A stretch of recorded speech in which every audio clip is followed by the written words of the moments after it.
Hey guys, we're doing some work on an '04 Jeep Wrangler Rubicon today. We're doing diff fluid on some Dana 44 axles front and rear. Enjoy the video. Alright, so materials we're going to need today. We're going to need some gasket maker. We're going to need some gear lube for the differential. This is 80/90 because it's limited slip differential. It could be different depending on your differential. We're going to need brake parts cleaner to clean the old oil out. PB plaster to get the drain plug out. They can be seized sometimes. And optional, some high heat temp to paint the differential cover to prevent further rusting. We got a 1/4 inch torque wrench. We got a 13mm socket, a couple adapters. We got a 1/4 inch ratchet, 3/8 inch ratchet with a flex head and long handle to get some leverage on it. We got a flathead screwdriver, just a shop light, some natural gloves, of course some safety glasses, and a 1/2 inch breaker bar. Alright guys, to start off, you're going to want to take off the 10 bolts on your differential. These bolts are going to be 13mm, and you just want to take them off to drain your fluid, which we've already done. But just to show you the process of it.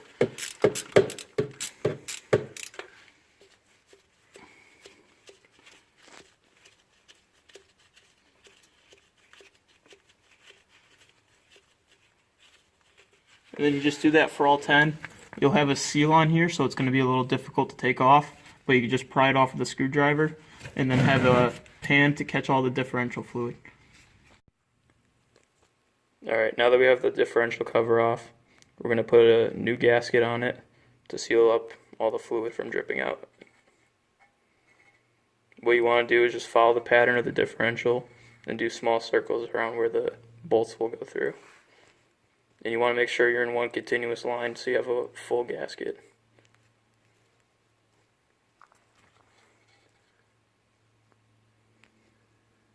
And we'll show you what it looks like when we're done. Alright, this is what we're looking at. We continuously put the gasket around to get a full nice seal. We're going to reattach to the differential, put back in the 10 bolts, and we're going to let it dry. Alright guys, so we're back underneath the Jeep. So what I did to start was I put the top bolt on for the differential. And in this case, this Jeep has locking differentials. So what you want to do first is you want to make sure to put the locking bracket on the outside and then get the top bolt in so it doesn't move on you. So what we're going to do next is we're just going to repeat the same process before but the opposite way. So just going to put all 10 bolts back in.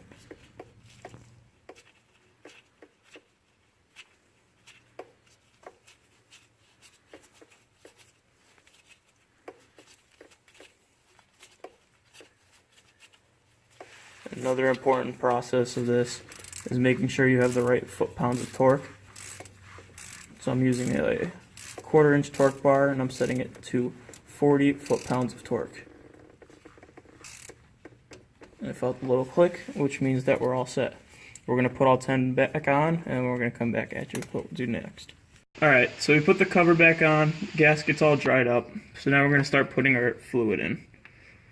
And you're just going to use a normal suction gun. And you're going to fill it up till the level comes up to the previous plug hole. Alright, so now we got our differential fluid good, because you can see it's starting to leak out right here. So we're just going to take our drain plug and plug it back up.